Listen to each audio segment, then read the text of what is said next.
Dude, this morning, so I tried to get away with being lazy before I worked out today, and I felt it. So I'm very regimented with my training. I warm up this way every time. I do this before, then I go. So today, we were a little bit of short on time because we had to take Elsie to school and all that. So we were running a little short on time. I normally start warming up actually when I'm home before we go and train at the gym, That's smart. especially on leg day, just to get a little more like my hips, my ankles, all of it. It's just really tight. So I try to get started at home, with probably a 5 to 8 minute warm up, and then I get to the gym and I'll do like a little bit more, and I'm normally good to go. So today, zero warm up at home, got to the gym, and I tried to get away with. We started with hack squats today actually. Before we did hack squats, all I did was 2 sets of light hack squats. I'm like, okay, I'm gonna be Mhm. fine. I'm gonna be good. Dude, literally after set one, where I added weight, and mind you, it was not a lot of weight. It was still very light, but I still just counted it as my first set. I do one set, and then I stand up and get off the hack squat machine before Ed lean went, and my hamstrings were already cramped up. Oh, no. I was like, "Are you kidding me? I couldn't be lazy one time with my warm up. I tried it today, and in my legs now, and I didn't push it like crazy today. It was pretty typical, but my legs are so stiff. So Hmm. it's pretty funny. Just one time of not doing my normal leg warm up, I'm already feeling it right now. And like I got out of the car once we got home, and I kind of stumbled, like it tensed up around my hamstring and my knee. And Mm. Adeline was like, "What's going on?" So yeah, it's because I didn't warm up. So stupid me. Uh, There's a scene in Dodgeball where White Goodman is he I don't remember exactly what he's doing. I want to say it's like a deadlift or a squat or something. And he comes up, he's like, oh, and he's doing the leg shake, and he's like, his legs like, his leg. You can't see him if you're just listening, listeners, but if you know the movie, he's like, oh, the burn, and he's just got like the shake, and his legs like moving like a foot back and forth. Yeah. It's pretty silly. Um, Wait, was that the name of the actor or the name of the person in the movie? I haven't seen that movie in so long. Oh, you haven't, dude. Okay, that's got to be the Community movie night because Dodgeball. Okay. because White Goodman is the character that Ben Stiller plays. Okay. Yeah, Right. yeah. Dude, So, I forgot about that. oh, such That a is good a one. classic. Well, and it's such a good it kind of in some ways like before its time in terms of like fitness for all because the whole thing. I mean, it's not like they really put emphasis on the fitness side of things, but the whole idea of like that divide between the fitness elite and like normal people, like it's silly, but it is a very prevalent kind of cultural thing that we feel, you know what I mean? And so for that reason, it's really funny because, to see Ben Stiller be just like ridiculous is, oh, I'm a Ben Stiller fan, so I'm always stoked on that. The fitness elite. That's really funny. That reminded me of back in the day after I injured my back with the fire department. So they moved me into a role at our headquarters. I can't remember if that's when I started recruiting, but so I'm in our headquarters downtown, far away from a fire station, and I wanted to start training again, like because of my back, everything hurt. I mean, I couldn't even walk for more than 5 or 10 minutes without pain. Mm, But after a little while, you have to start moving again. right. As obviously we're going to talk about that later. But directly across from our headquarters, so directly across, there was this gym, and I can't remember the name of it, but it was one of those fancy, like luxury type of Mm-hmm. gym, like you know what I'm Oh saying, like yeah, for and executives and like movie stars. right, exactly. So I ended up getting, I think it was a 2 month free trial there. It's like at that time, I wasn't going to pay hundreds of dollars a month like for that. And so it's one of those gyms, people I feel like go there more for Mm-hmm. like the experience, not necessarily because they want to train hard or Yeah. anything. And dude, I felt so out of place Yeah. there. Everything was bougie and Yep. and like, don't get me wrong, it was nice and I worked out, but most people are there more for the amenities type Yeah. of thing. They sit in the hot tub or they go to the steam room or they go Oh, and get their steam massage room. done. What? Mhm. I said, "Oh, the steam room." Exactly. So yeah, it reminded me of that. I'm like, this is a whole different world for me.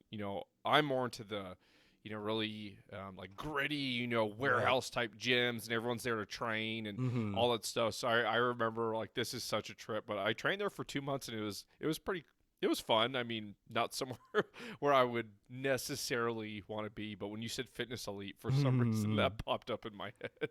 Dude, I tell you that whole thing is so much more fun if you have a buddy. Um, Andrew and I were gym buddies for I want to say it was a good year and a half, maybe even 2 years at Club Sport in Pleasanton. I think it's a fitness, it's some other elite fitness place now. It's like Club Fitness. I don't know. That's not right because Club Sport was what it was before. But same like kind of really high end whatever kind of bullshit spot where people go to like get all the fluff and stuff. And um it was a lot more fun with him because we were there to work out, right? So we would go and we'd do our workout, we'd steam every single time, which is something that I don't think either of us have had the opportunity to do since then, because both of us were like, you know we were on our parents' family plans, right? Neither of us are paying for that on our own these days. We were early 20s, late teens at this point. But I'll tell you, it was so much more fun going with him because we got to go do our thing and do like, I wouldn't say we were gritty by any means, but we're like more functional and like basic. But then we got to go and play racquetball when we wanted to, which is not something you do, 24-hour fitness or Planet Fitness. Andrew's so good at Dude, racquetball. I It's hate it. annoying. I hate him. I know, me too. Oh my god, you just said it. When you just said I hate him, that's exactly the feeling. Because it's not even like it'd be okay if he just destroyed you every time, but he's like a nice person, so he plays easy on you, which for me just makes me more upset. So Like mad. I appreciate it from him, but I'm like, play hard against me, Yeah. and then of course there's no point in playing hard against me. It's like he might as well be playing a freaking infant. And I probably should make a public apology to Club Sport when it used to be called that. So in high school, I was 15 or 16. I couldn't afford a membership there, so I had to do the next best option, which was sneaking into Club Sport. And I found just about every way humanly possible to sneak into a gym like that. You can ask. So like I rotated, like for a while I went with Andrew, like he'll tell you the stories. Yeah. And I found, okay, so like the main way that I snuck in. So you remember there was that pool, and there was like you could see all those high fences for it. Like if you're walking in, it'd be to the right side. The pools were over there. So one of the first ways I snuck in, there was that door back there that was the alarm was supposed to sound if you pulled it, and I figured out it wouldn't sound if you did it. So Wait, hold on a second. Wait, I that's have to pause you. I have to pause you. yeah. So there was a point where you found this information out that you didn't know. So there was a point where you opened the door, not sure whether it was gonna go off or not. I was like YOLO, right? So yes, I started going that way, and so some people, in the pool, they would, see that I would come in, and they'd probably like a stupid kid, Right. and so then I switched to, I can't remember why, but then I switched to same area. I would climb the fence every time and then jump down, so people would still see me, and I did that for a very long time. Wow. I can't. I'm trying to remember specific instances of like people telling on me getting kicked out. I can't think of any stories in my head. I did that for a long time. Then what I did, okay, check this out. If you can picture walking into the front, now going to the left side of the entrance, there was for like a year, there was construction going on.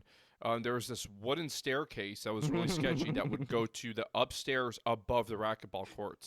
So this door, so what I did, I propped it open just a little bit, and I went up that secret set of stairs that no one, like it literally looked like it was under construction. I did that for at least 6 months or so. Literally would go in there every time. So I'd go on top of the racquetball courts, and then I'd go downstairs and then meet Andrew, whoever else was in the weight room. So I did that for a while. Another way that I would sneak in. So did you know there's a hotel that's attached to Club Sport there? It's like a double tree or something in it. So I would go up to, I found out, I think it was like the third floor or something there. I'd go up to the third floor. I pretend I was a guest. And there was actually an entrance for Club Sport, or at least there used to be, up at the hotel. Because they had a little agreement they would let the hotel guests work out there. So I pretended I was a hotel guest. And then I would just, walk right in there. So I did That's that. genius. Then a few times I just went through the front and just pretended to be someone else. Mm-hmm. But I literally, every way you can think of, I did that. This wasn't like a couple times. I did that probably for a year or so. Dude, that's madness. Yeah. I was such a good kid, huh?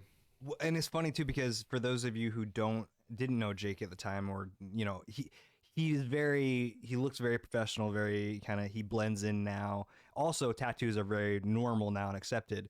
But if I'm, at this time, Jake would have been what? You would have been, late teens, early 20s. You were already covered in tattoos, visible tattoos outwardly. Like, you stand out in that crowd. This is a very suburban, executive crowd.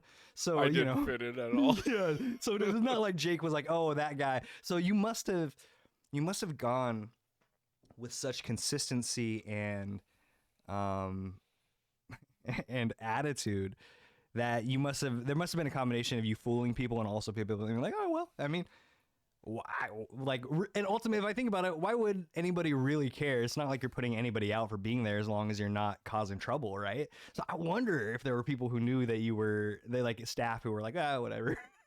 I mean, maybe, because it's like I didn't like get caught all the time or anything. But some people had to know at minimum the guests that were outside by that pool. Right. Like I was literally hopping a 10-foot fence, and then crawling down like Spider-Man right there. Like there's no way people didn't notice. I just think it was always like, okay, a few people will see me. Hopefully they don't care. And most of the time they didn't. I just walked right past them into the little side doors there, and it worked out in that super nice gym. So good times. Well, it's funny too. I remember there were a lot of people that were our age from our year at both schools who were working the front desk there. Because I remember, oh right, there were quite a few people who had that racket going where they just had we had enough people in our age group who worked there that I had a membership, but I probably could have gotten in for free based on a couple of the people who were there because like I don't want to. You remember? I don't think you'd care. Well, I guess he didn't do anything wrong either. You remember Patrick Espiritu? Oh yeah, of course. Oh, shout out if you're out there, Pat. What's up? It's been 10, 15 years since we've talked, but I always remember him there. And like I said, I was always a member, but in my head I was always like, "What's up, dude?" And I think he was always pretty by the book anyway, so I doubt he would have. But in my mind, I was always like Pat was there. There was like 3 or 4 other people who were like. Although I guess as I'm thinking about it, we were probably in our early 20s by then. And although that's probably when you're talking about, huh? Well, I was already gone by 19 or 20. I was already, really? I had moved to San Diego. So for me, it was like the mid-teen years, like maybe 15, 16, kind of in there. Oh, so you hadn't gotten your tattoos up yet. You were still stuck out. Well, no, I got my first tattoo, I don't know, 16 okay. or 17. Was that something like your forearm? Yeah, so I just had a couple, but I still had some, so I'm sure people saw me and like, who's this degenerate sneaking into the club or whatever. But it was good times though. Yeah, the Straub tattoo on your forearm, I imagine probably like keys people in incorrectly sometimes into like who you are, huh? Especially I bet 10 years ago, again, tattoos in the last 20 years. Have become so much more culturally acceptable, but 20 years ago you were what? Shit. Yeah, I mean, I would say like most people or a lot of people have them now, so it's not even a weird thing. But yeah, back then it was. I think that was kind of the transition. I feel like millennials kind of went down the path of getting them, or a lot more of them would get them than maybe other generations. So it became more normal after that. Yeah, I'm stoked on that. Me too. I don't have nearly enough showing. One day I'm gonna keep working on it. Actually, you inspired me, and not that I think that. No, well, not that I wonder whether you'd promote it these days still, but when we were 17, you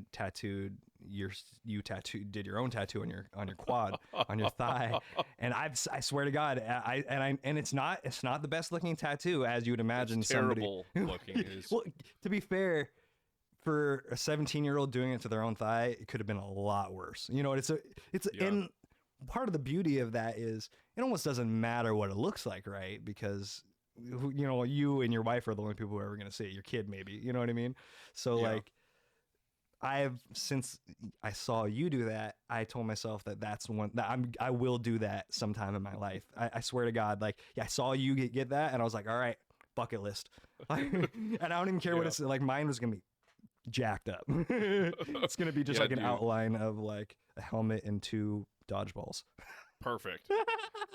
Yeah, dude, I didn't know what I was doing. Like, I'd bought in the tattoo machine, a really cheap one online, Mm-hmm. and I didn't understand, anything about tattooing. So my practice was basically, okay, I'm just going to use my leg as practice. And so if you look at the end of a tattoo needle, so I don't know, maybe it's still like this, I'm not sure. But if you look, the ones that are larger, like the thicker ones for like thicker lines and maybe shading and stuff, there's actually multiple little needles in a circle. Mm. At least that's how they used to do it. So I didn't understand what was wrong with, like, it was like barely coming up on my leg when I was going over it, and then I had like a single needle, so I was Oh using like the no. skinniest little thing you can think of. So I just kept going over it and over it and over it. Oh. So it showed up, like it was barely showing up. So I went over it a bunch, and it looks bad, but I don't even care. It's like it's like 5 inches above my knee. Like, who cares? Like, I don't like. I'm normally wearing sweats to the gym or shorts that just cover anyway, so I don't really care. Yeah. Well, that's what I Yeah. feel like too. Is like, and actually, I even say one of the tattoos I do have when I was 18 was kind of inspired by that same attitude, because, and I try not to reveal too much because the tattoo is kind of personal for me, but but I got it because it was a one that was personal for me, and I knew I wasn't going to share it with anybody. I designed it myself, and I designed it purposefully stripped down and like not ugly, but purposefully it's not like a beautiful art piece. It's very specifically like starkly functional. You know what I mean? Um, um, I forget where I was going with that, but I definitely, I want to. Oh, we're just talking about the idea about a tattoo. It doesn't need to be pretty if it's not for everybody else, right? If Yeah, it's for you, like that's do your thing. I mean, mine I'd probably do like a little pile of poop on my thigh, just a little Perfect. swirly and flies. Like the little emoji on iPhones. Exactly. Perfect little swirl, right? Absolutely, absolutely. It's There probably you my go. most drawn image to this day.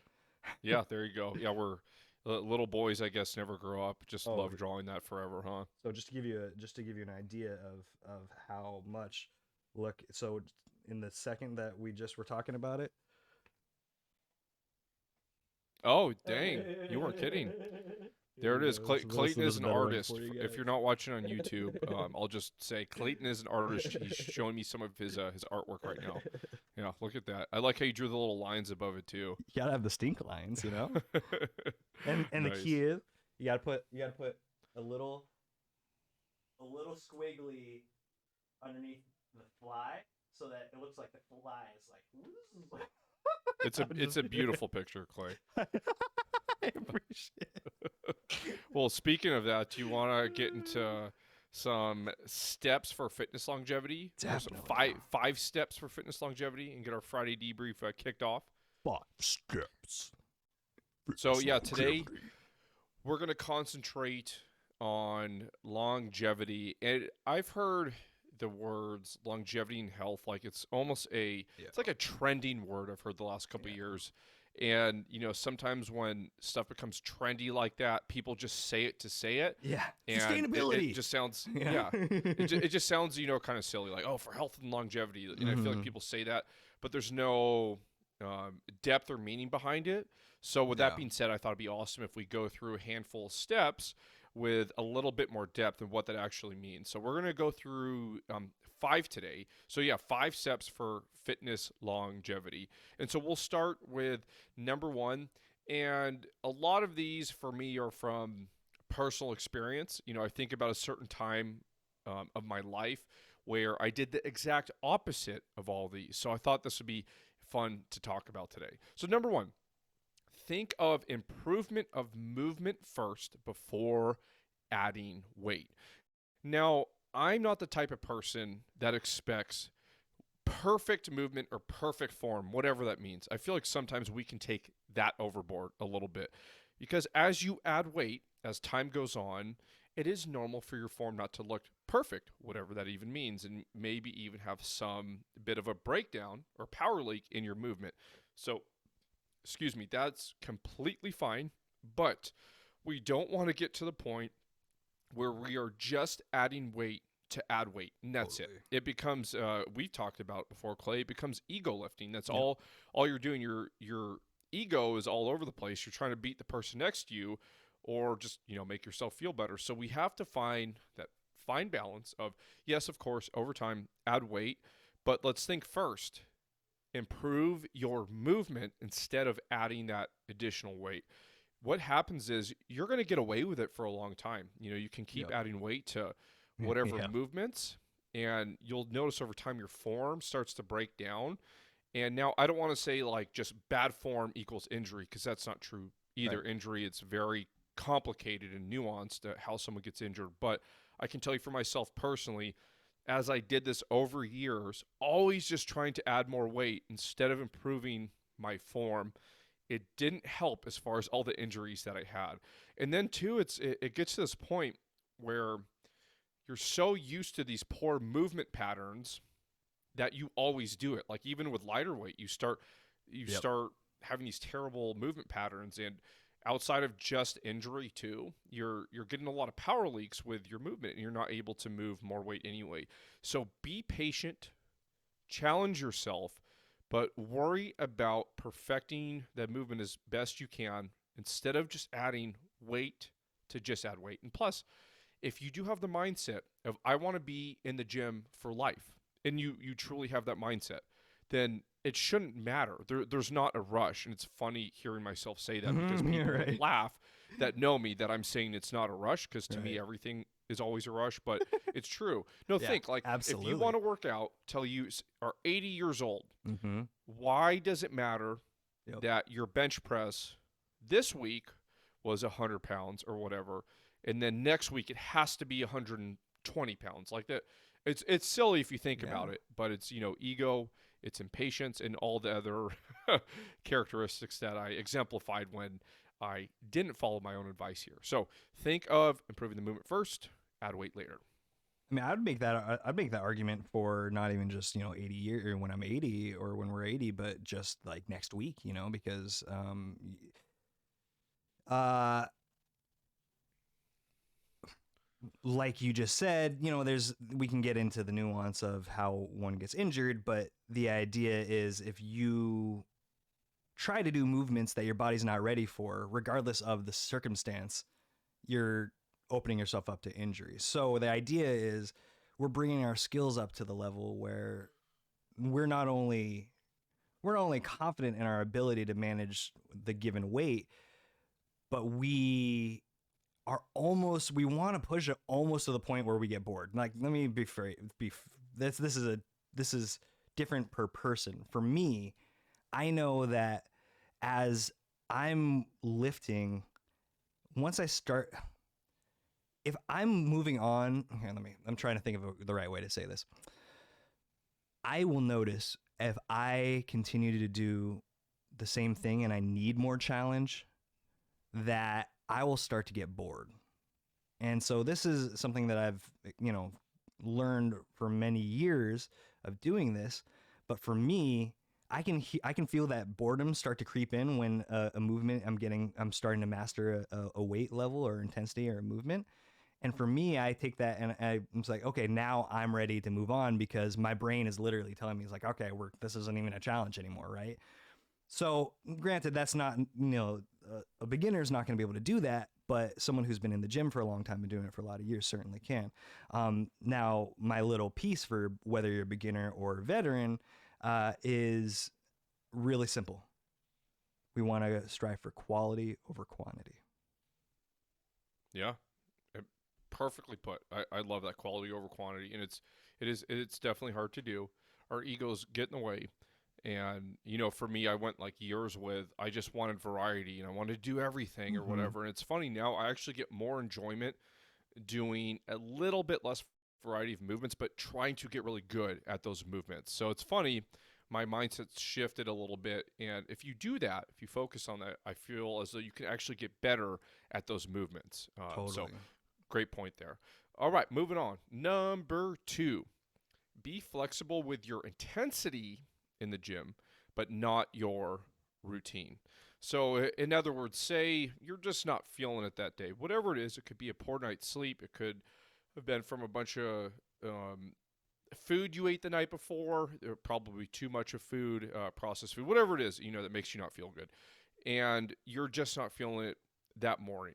So be flexible as far as if you're there and you just don't have it in you to lift as much weight or have as much effort with the movements.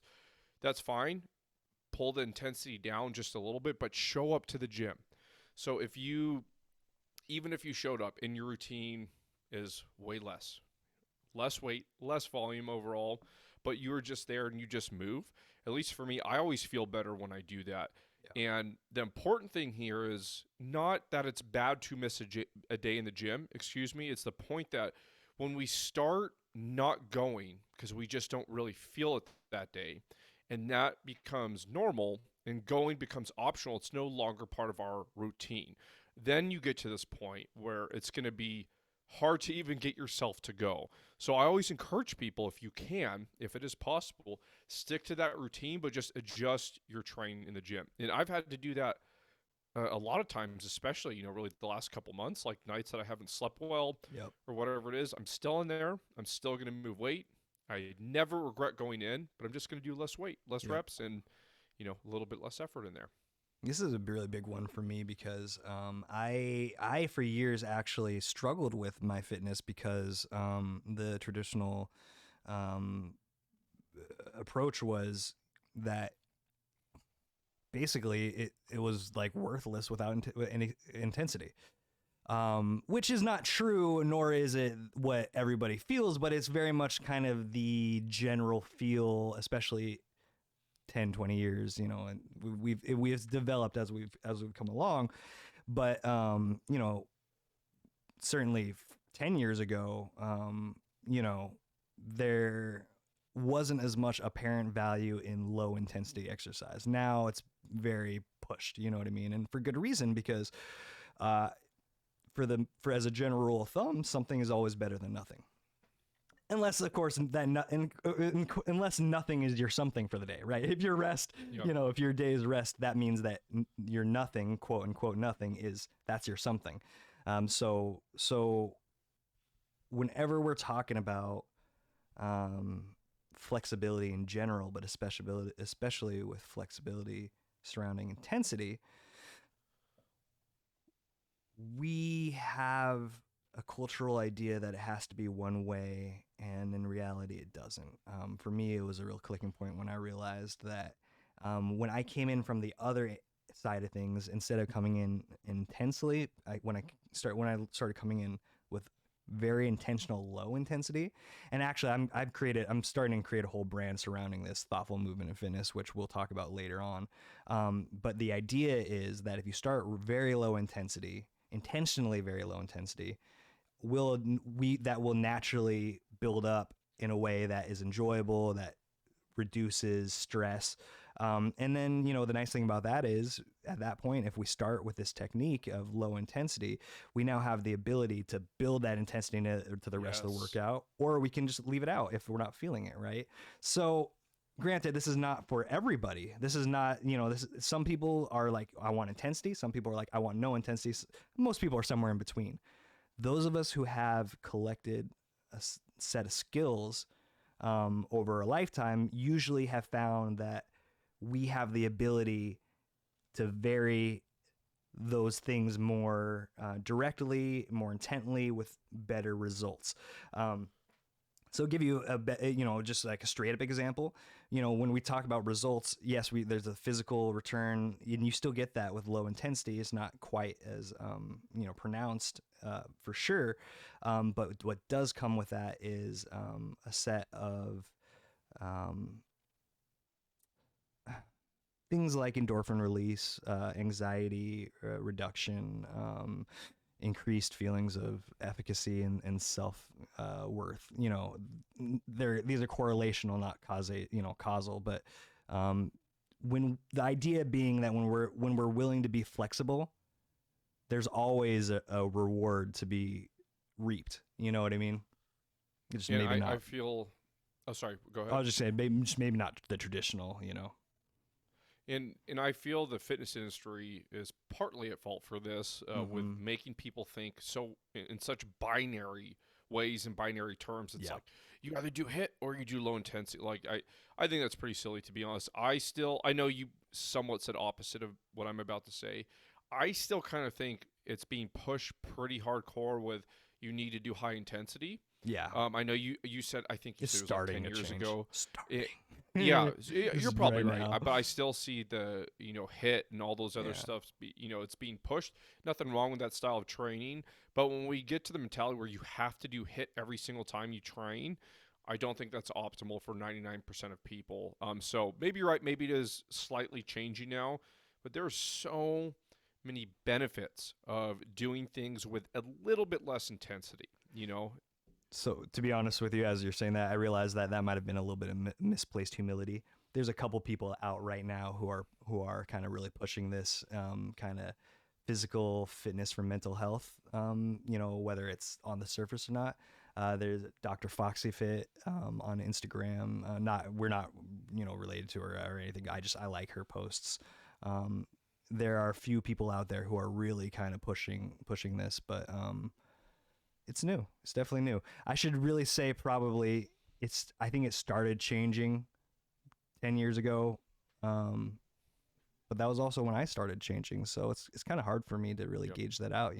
I do think that as we move forward, I think that people who aren't interested in high intensity exercise is a wildly underserved demographic because, there's a lot of folks that stay away from fitness because they specifically don't want the intensity component. Right. The irony is that those same people, once you get them in on low intensity stuff, they're going to naturally go up to higher intensity stuff because that's how it works. We crave challenge, right? Whether we realize it or not. But the idea that we have to have intensity,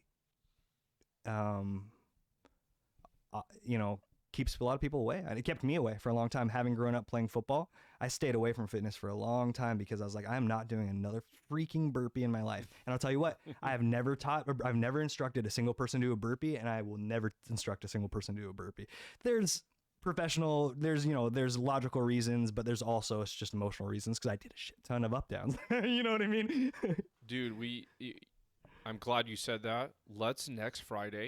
Let's do a Friday debrief with overrated exercises, and that's going to be on there. And we'll go into detail about our personal opinions why.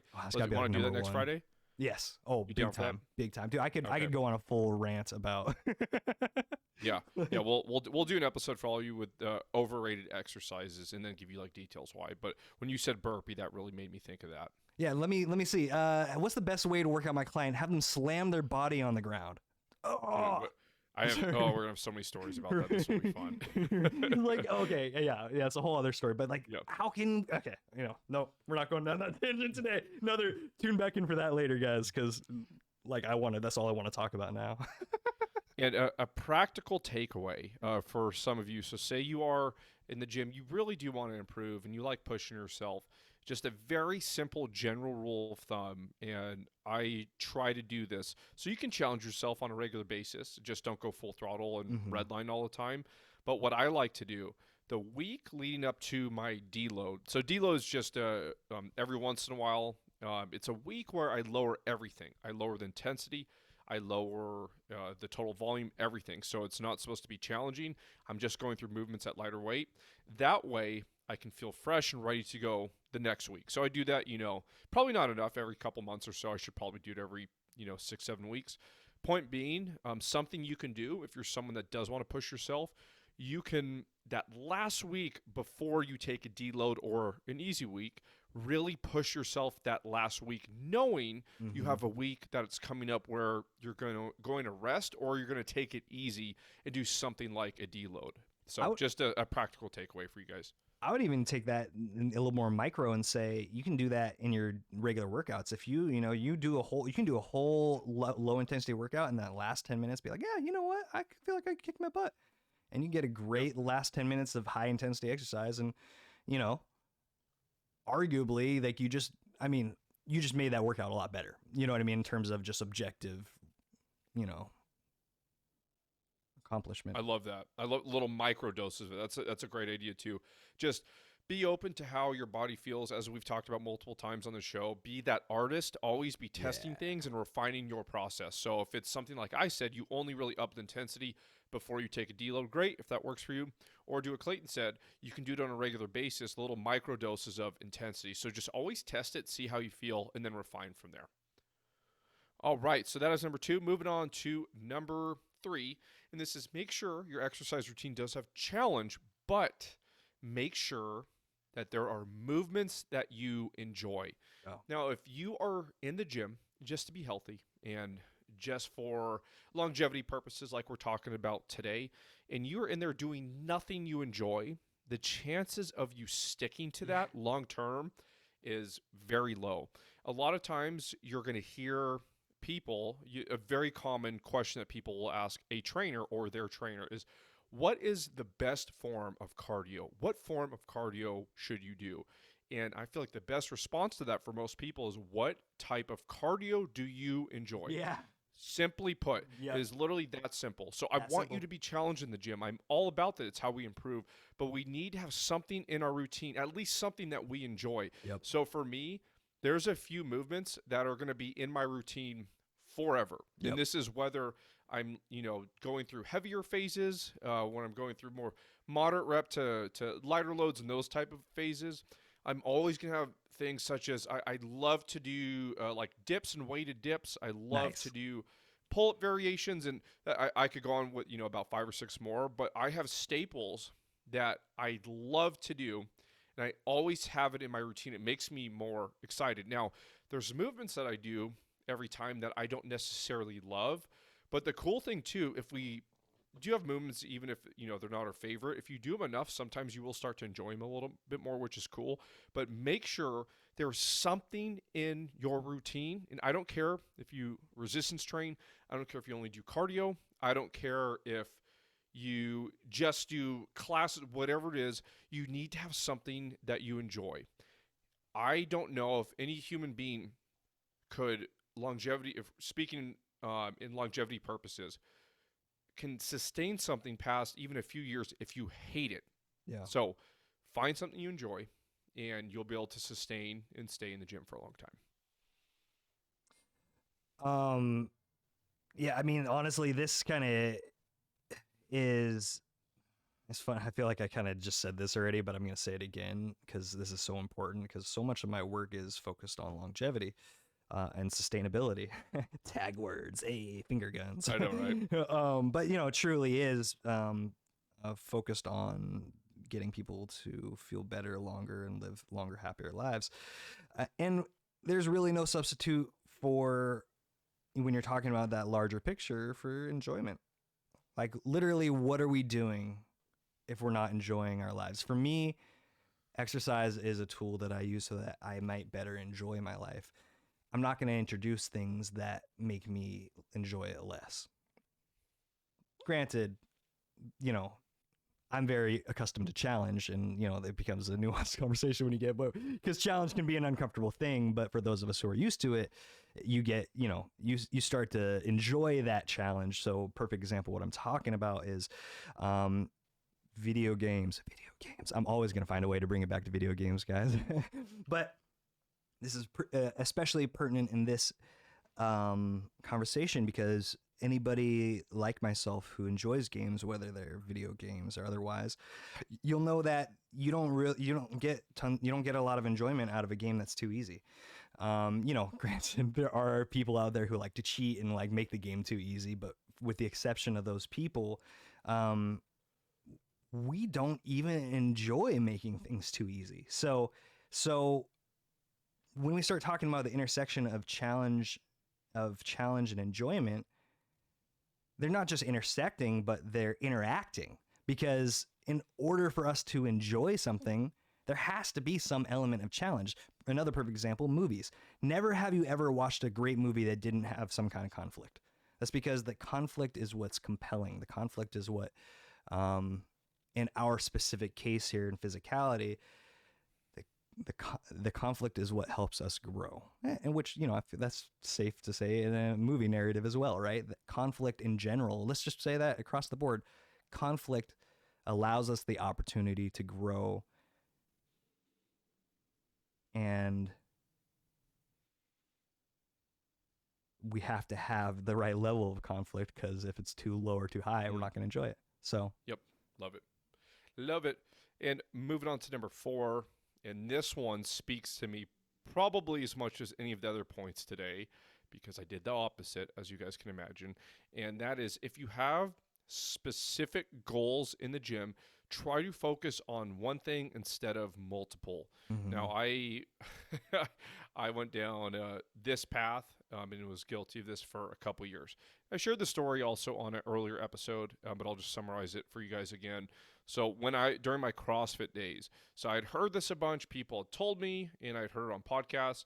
With CrossFit, for a lot of people, you know, the first 2 years, you're going to make improvements everywhere. After 2 years, it's going to be a plateau or a steady decline.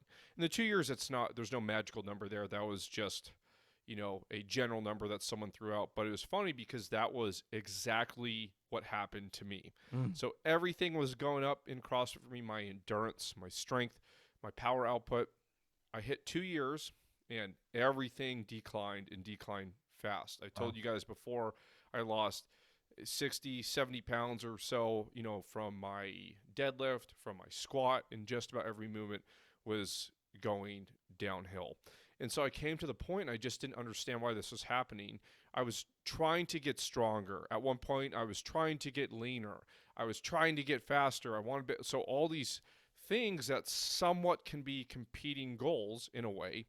And I just was stuck and everything was going the other way. So yes, you can train for multiple things at one time, but you're never going to set yourself up for success in the same way as you would if you focus more toward one. So this is the same thing. If you are looking to build muscle, that's the most important goal that you have, do that. If you're looking to maybe lose a bit of body fat, focus on that. Yes, some of these things can happen at the same time, but what you will notice is you just kind of a little bit improved at two things with barely any noticeable results versus, okay, I gave more effort here and I actually see tangible results. Yeah, so for me, it was 2 years of, you know, improving, and then it was a year or two of drastic decline and everything. I was just focusing on too many things at once. Makes a lot of sense. This also is important to note that when we're talking about focusing on specific goals, that doesn't mean you can't, like Jake said, improve multiple things at once.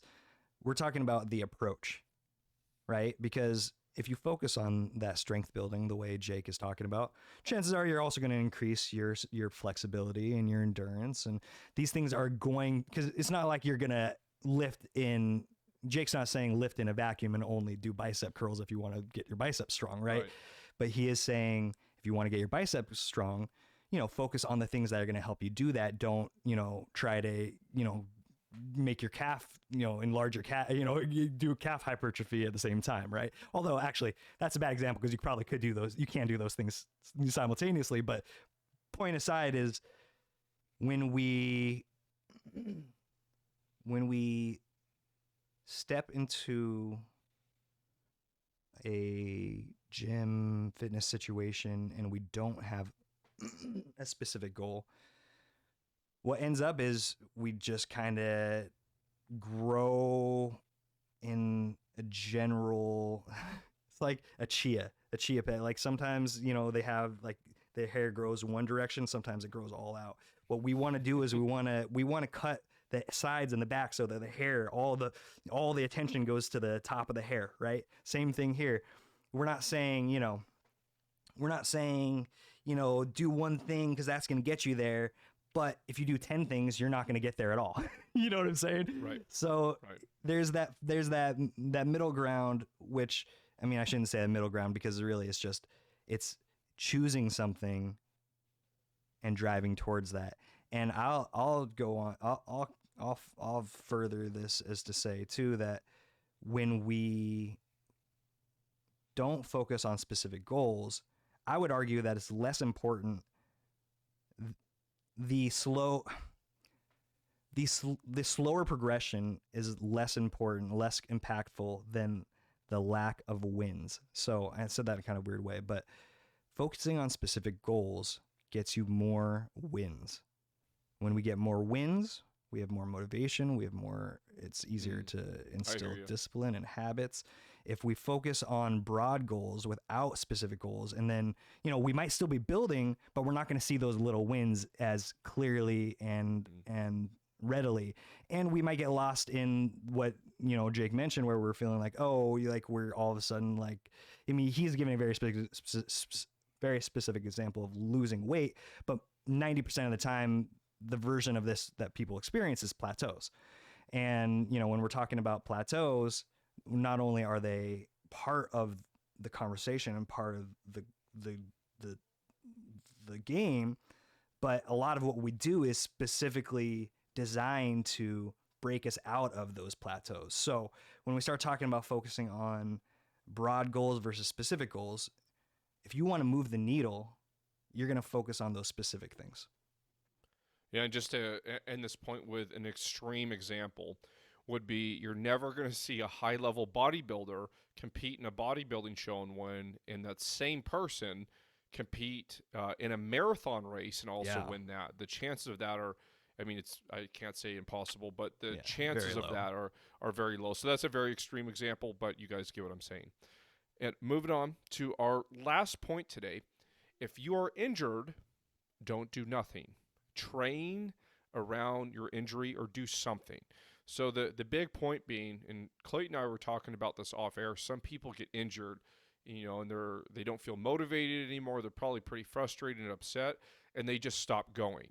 And I feel like it's kind of a mental game at that point. So it's hard because you're going to be going in the gym. You're probably going to get weaker depending on where you're injured, but it is always better to do something.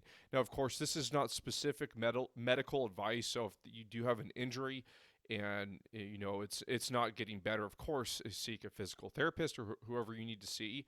But the point being, say you injured your arm. That doesn't mean you're not going to go in the gym. You just might have to work around it, go work your legs. Right. Do whatever you can do. And I've also noticed, too, if you don't move your body, everything's going to hurt more anyway. If you just sit around and, lay in bed or the couch all day with your injury, then it's probably just going to get worse. So move around your injury. Don't be completely stationary and away from the gym. Jake already said it, but I'm going to reiterate it. Obviously, if you're injured, in a specific spot, don't do movement and exercise that's going to further injure that. What we're talking about here is just because you hurt something doesn't mean that we can't continue to treat and address the rest of the body. And by treating and addressing the rest of the body, we will in fact help that spot improve because we're going to be strengthening around that injury. We're going to be increasing flexibility around that injury. And I would even argue the most important part of this whole thing is that you don't break the habit and the discipline, right? Because that's the reality is for a lot of people who were working in the gym, whether with a trainer or not, and then go through a period of not doing it, a lot of times that's because of an injury. And as we touched on, if your injury, depending on your injury, you're going to have to adjust what you're doing, but there's always something you can adjust to. There are folks in wheelchairs and in other positions where they don't have necessarily all of their physical capabilities that most people do, who are way more fit and way more well-rounded fit than so many of us who are quote unquote able-bodied, right? So we have the opportunity to learn and grow and improve, but we're never going to be able to do that without meeting ourselves where we're at. And if where Ooh, we're I like at, that. you can't just throw a bunch of stuff at somebody and be like, well, go ahead and do it. You might get lucky and that might be beneficial to them, but the reality is you're going to get a lot more benefits when you're, thinking about it proactively and planning it, right?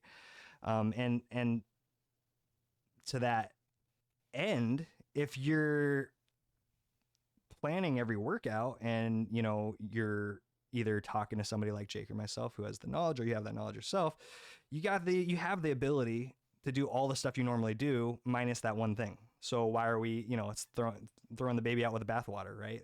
I like the baby. I want to keep the baby. And Bathwater's there's gross though. also what was that? Bathwater's gross though. There were some cool studies too, because I've heard this concern. So say for example, you injured your left bicep and you weren't able to do anything with that bicep or that arm for a while, and you're worried, oh, if I work out my right side, it's going to be very imbalanced. And so there's been some cool studies that have shown you are actually better off to just use the right side if that's all you can do, and there'll be slight gains still in your left side, which is pretty fascinating if you don't use it. Yeah, so it's better to do that than nothing and just let your arm completely atrophy since you're not moving it. So yeah, of course, one side's going to be stronger after after the injury is better and you're able to move both sides, but you still will notice some benefit if you are resistance training. You'll notice benefit everywhere, including the injured side or injured arm, even if you weren't specifically using it. It's small, but it's still something. So if you're worried about that, like, oh, my right arm's going to be, it's going to be too imbalanced, it's not something that you have to be concerned about.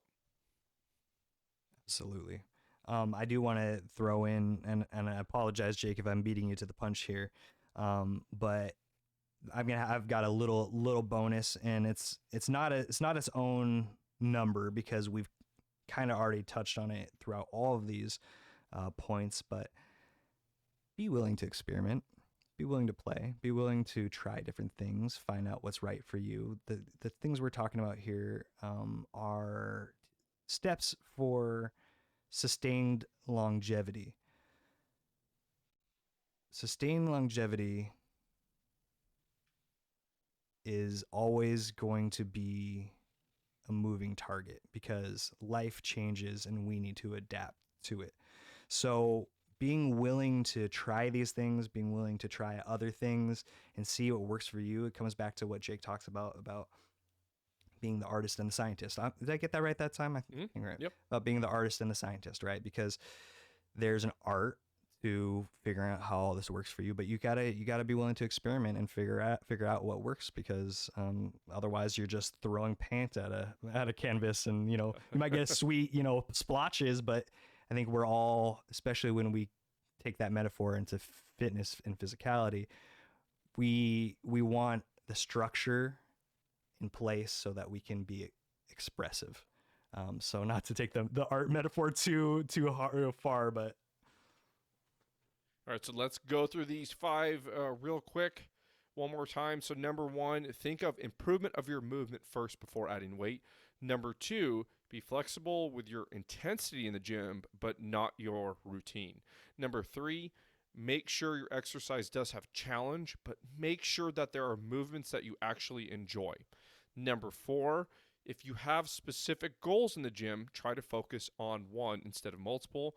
And number 5, if you are injured, don't do nothing. All right, everyone, we do hope you found value in the show today. And if you did, go ahead and subscribe to our show. If you would like to find us on Instagram, you can find us at Mission Driven Made. And lastly, we created a free online fitness platform and community. It is called The Forum. So if you're on Facebook and typed in Mission Driven Made, The Forum, you are going to see us there. You could also click the link there in the show notes to get to the forum, and we would be excited to have you there. And so the forum is a place where you can connect with other listeners of the podcast. It's also a place where you can ask Clayton and myself questions, and this can be fitness related, nutrition, lifestyle, mindset, whatever it is. We'd love to answer your questions. And like I said, it's completely free. All right, everyone, we hope you have a fantastic rest of your Friday. And until next time, stay mission driven.